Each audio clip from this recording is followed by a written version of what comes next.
Yesterday, there was, I don't know, I'd call it a negotiation, but we did have a meeting in Senator Perry's office with several of the agency heads to talk very specifically about provisions in the bill. And perhaps it was overdue, but it happened, and much more of that needs to happen now in order for us to get this accomplished. But specifically in terms of the impact it's going to have on state agencies.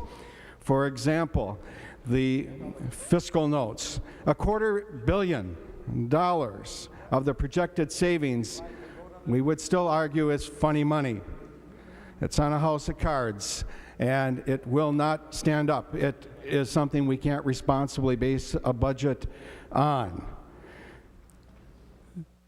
The members of the administration that have offered these fiscal notes in part were members of the Pawlenty administration. This is not a partisan issue, it's fiscal responsibility.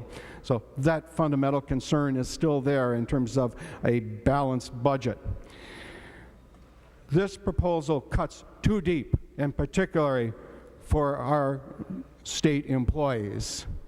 The state employees that help make this state run, that we say we appreciate, but who we eviscerate in what we have put together. And if you look at the impact on the number of jobs lost, how ironic in a session that started on a laser focus on jobs. I don't think it was to cut jobs, I think it was to add jobs, to increase jobs. Yes, private sector, but the public sector is also a part of that team, and we're very proud of it.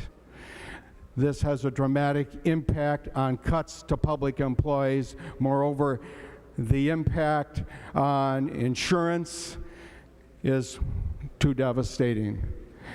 Are there some ways we can look at reform for health insurance premiums? Absolutely. And commissioners yesterday in the meeting in Senator Perry's office discussed some potential ways of further exploring.